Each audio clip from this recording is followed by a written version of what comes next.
Siyata Dishmaya, we're here in Sha'ar HaYichud, continuing with our Breathwork series, Jewish Breathwork series, in the book Neshama Neshima by Rav Israel Itzchak Bezinson, and we are up to the sixth little portion here. Echad haya Avraham. Avraham was one. Avraham was unique in his time, and the whole entire world was going on one path, and Avraham Avinu started in a unique path that never was in the world. Avodat Hashem, we're going to go a little bit back into the history in order to take out of there a big light. There were those that looked at the crazy story of Avraham Avinu when he sent his children to the east, to Hodu, to India. When Avraham Avinu did this himself, right, he gave them names, different mystical formulas, let's say. And if Avraham is Av Ohev Ram, and he's a great lover, his name literally means a great lover, the person that represents loving kindness in this world. How could it be that such a merciful father, he hated his children, he sent them away, he sent them to live in far away exile, away from their father? God forbid. It's not the case.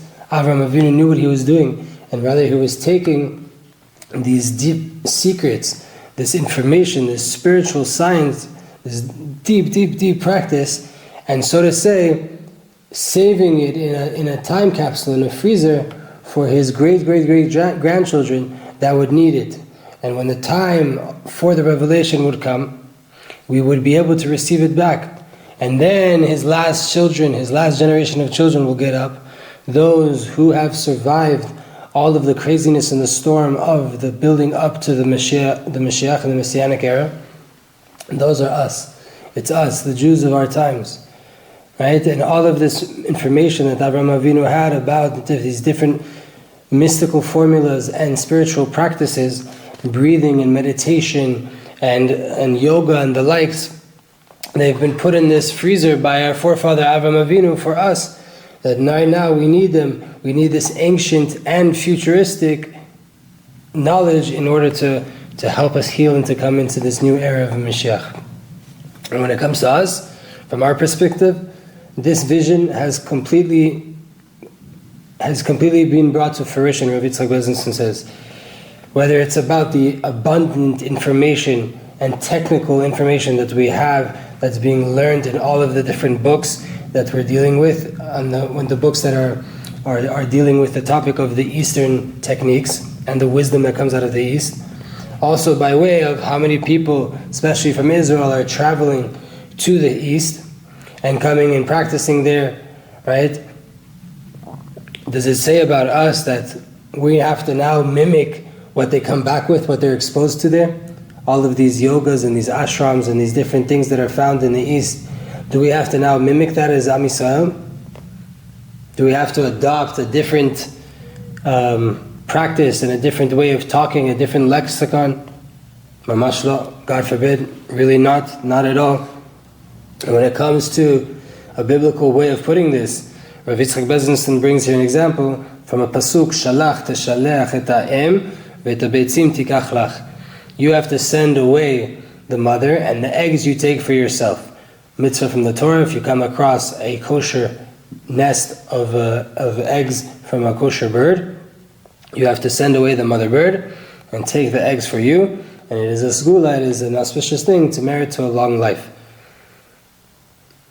Why is he bringing it here?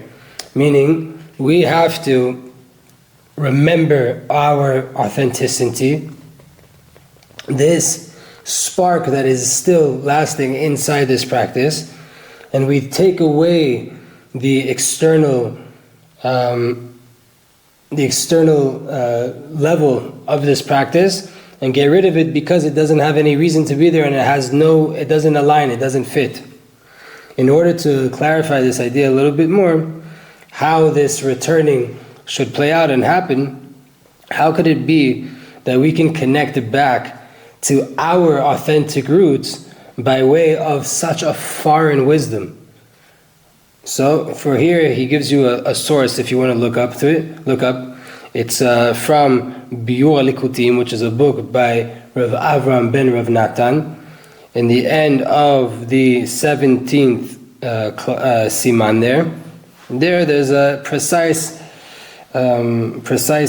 explanation that's very nice of how there is a revelation of wisdom that comes from the writing of the non-Jews. But he continues and he says, people travel to Hodu, to India, that there is the lost princess. People are always seeking out Emunah, trying to seek out deeper connection in life. And Israelis, a lot of times, and even not just Israelis, but many Jews find themselves in the East, in India specifically, looking for some kind of connection. And they come from there with this nostalgia that's not so defined. But they were there and they experienced something, and when they come back from this distant place, that they were in some ashram, they were in some yoga practice, whatever it was, they have a question. How is it that we claim to be such an old people, the Jewish people, and we don't have anything like this? We don't have an ancient tradition of our own. We don't have a yoga, right? We don't have any mantras. What about even breathing? That is so important. It's filled, our whole entire Torah talks about it, but we don't have any practice, we don't have any technique to do this. So we have to ask these people, what do you really think that the father of all believers, Avraham Avinu, our forefather Abraham, that he went through all of the different practices in his journey towards Hashem, everything that could be found in the whole entire universe, he took all of these deep secrets and gave them over to his children in the book called Sefer Yetzirah. And also what we said before, he gave to these children of the concubines, he gave them these deep secrets as gifts. So these are the roots of all of the ancient mysticism that you can find in the East. Could it be that he himself didn't know how to breathe? He didn't know mantras. He didn't know the importance of body movement. No, it can't be. Just Avraham, he added it all to a perfect foundation that is way more powerful. And that is what's called emunah. Advekut ha'ilahit shu chidesh kematara lechol ha'technikot.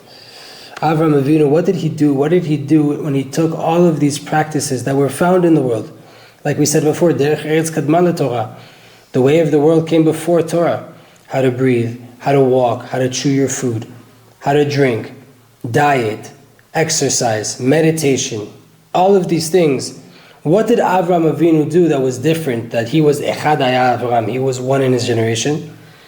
Avraham took all of it and attached it to dvekut ilahit, to a deep spiritual attachment and connection to the Creator. And by way of his prophetic spirit, he knew and looked behevel pihem shel anashim haoskim bediburim. He looked at the breath of beyond the words, beyond the message. He looked at the breath, the inner aspect of what was going on in the speaking, whether it was holy words or the opposite. Avraham Avinu was able to look much deeper, and he measured very well the power needed to speak, of positive speech that is connected to the 5 different ways that we bring breath out of our throat, right? We have different letters. We have from our teeth, we have from our palate, from our lips, from our throat, right, and so on and so forth. We have 5 different ways that breath can be brought out into words. And according to this fundamental principle, Avraham Avinu instituted what's called shacharit. Remember, right, that then there was no Tehillim, there was no David HaMelech, there wasn't Anshe Knesset HaGedolah, the men of the great assembly that sorted out a Sidur. Avraham Avinu instituted shacharit. What did he do? What was it that he was doing? What was Abraham doing? He was connecting the breath that comes out in 5 different ways in our mouth, connecting that to a much higher spiritual source, and that was what's called shacharit, the morning prayer. So he brought something out of nothing by way of the exhaust that we have built into our body, which is the mouth, with this inhaling and exhaling. When the breath comes out, Avraham Avinu instituted that you take a breath that doesn't exist in any other practice. And this is what's called godly breathing, the secret of godly breathing, where you take a breath in and you have intention that that breath is coming from the creator of the world, and then you bring it out by way of the 5 different articulations of the mouth into words of praise and song to the creator of the world. And by way of this, we get a beautiful explanation of the Mishnah that we have in Brachot, that Chasidim Arishonim ayu shoim Sha'ar echad umitpalelim, that the first Chasidim, they would sit for an hour and then pray. What were they doing in that hour? It says shohim. They were present. They were sitting there present for an hour before they would start praying. There's no way to explain this in a different way than what Rav Israel Itzchak Bezinson says right here, that they were sitting there in breathwork for an hour, preparing their body and their mind for the act that is called prayer, the experience that is called connection, tefillah, meaning the word to connect. And could it be that if the Chasidim Arishonim, these first Chasidim, and again Chasidim doesn't mean Baal Shem Tov Chasidim of what we know in our generation, it means very, very, very pious people from 2,000 years ago and beyond that, they would take this time before praying just to prepare themselves, to breathe and to prepare their body and their intellect for the experience that is called tefillah.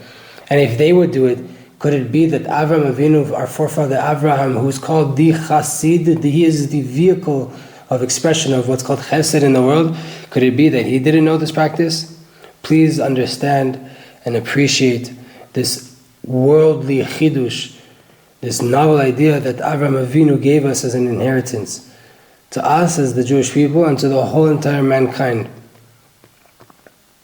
And the more that you're able to appreciate it and to understand how powerful this is, then the more you will be called the sons and the daughters of Avram Avinu.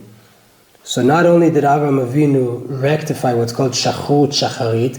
Shachut comes from the word shachor, which is dark, which is black, but it's also dawn. It's that darkest moment of the morning, of the night before it turns to morning.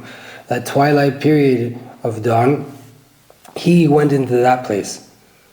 He went with such a fundamental idea that with the depression, with the darkness, and with the concealment of the shachar, of the dawn, in order to nullify it completely, we don't want to do that. We have to find there and rectify the inner aspect of the human being that calls out from that darkness to the Creator by way of taking a breath out of his mouth. This, for very lofty people, is expressed by way of the flow of different permutations of letters, different movements, and different sounds and tropes and different cancellations. And in simple people, it's by way of saying different words of song, like we say in the Siddur. What's equal amongst everybody? That before you as a meditator, as a prayer, as a mitpalel, before you connect, you have to connect first to the godliness that you are breathing, that you're taking portions of oxygen from the Creator, blessed be He, and only after that you take them out of your mouth, you take this breath out of your mouth by way of praises to the Creator. Shortly, the godliness does not move from the mouth of the meditator, of the mitpalel, of the prayer, in the shita in the approach, the method of Avraham Avinu. In many different practices, there's times where you're tapped into godliness and there's times where you're not. When it comes to Avraham Avinu, every inhale and every exhale is connected to the Creator. Therefore, according to his path, there's no stepping away from God. Whether you're breathing it in, right, so you're conscious to that inhale, and then also when you're taking it out, that you're bringing out this air, but with garments of beautiful, powerful words to the Creator. It's a pretty crazy novelty, right? So powerful.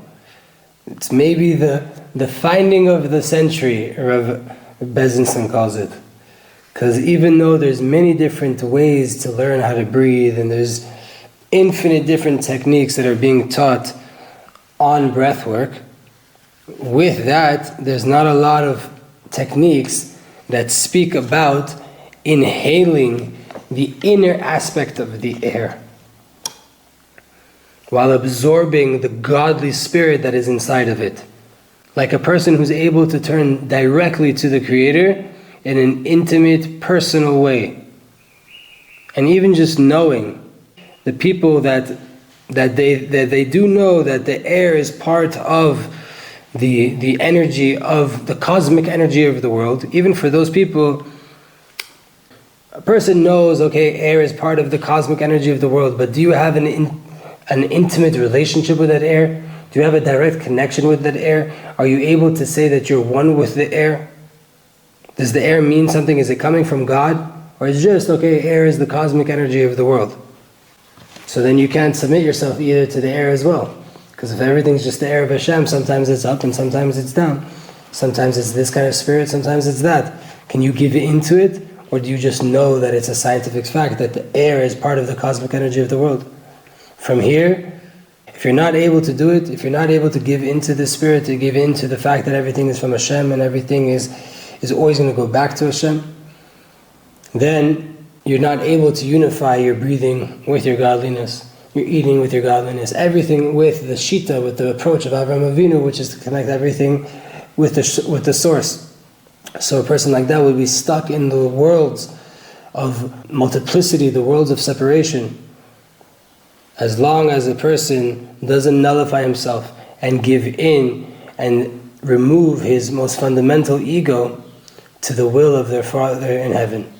If that's the case, as an answer to this prayer, to this person that's trying to connect to Hashem, that's meditating, that's traveling, whether by going to the East or traveling within the books, on the internet, learning about these other things, and on your way back from figuring out everything that the East has, you have a question.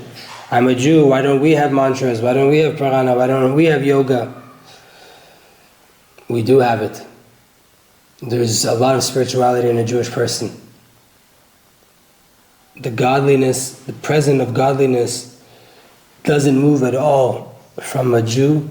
It just gets concealed for different periods. After the Shekhinah has come back to a person, when you come to pray, you come to stand in front of your Creator, for example, if you breathe in for the sake of being close to your Creator, for the sake of being connected to Hashem, you take that breath with the right consciousness, then your voice and the voice of Hashem will be unified and combined together, and then you will get infinite messages, prophetic messages, and different visions for the whole entire day coming forth. So you wake up in your morning and you take conscious breaths in order to connect to Hashem, and then you start to use that breath to say the words of our sages and say the words of our tzaddikim that they instituted for us to pray to Hashem with. Your whole entire day will be filled with light of Hashem, with connection. So we do have this in our practice. Judaism is not just a black and white check-the-box religion. It is about meditation. It is about deep connection to Hashem, deeper than any other people or technique could ever bring you. This is the path of Avraham Avinu that he gave to Yitzchak, who gave to Yaakov, who gave to the tribes, who gave to Moshe Rabbeinu. This is what we're learning. This is what the Torah is really about. Deep, deep, deep connection to Hashem that plays out in your life, in your breathing, in your walking, in your eating, in your praying, in your learning, in your meditations, in every facet of life. Avodat Hashem, we're going to learn much more about this.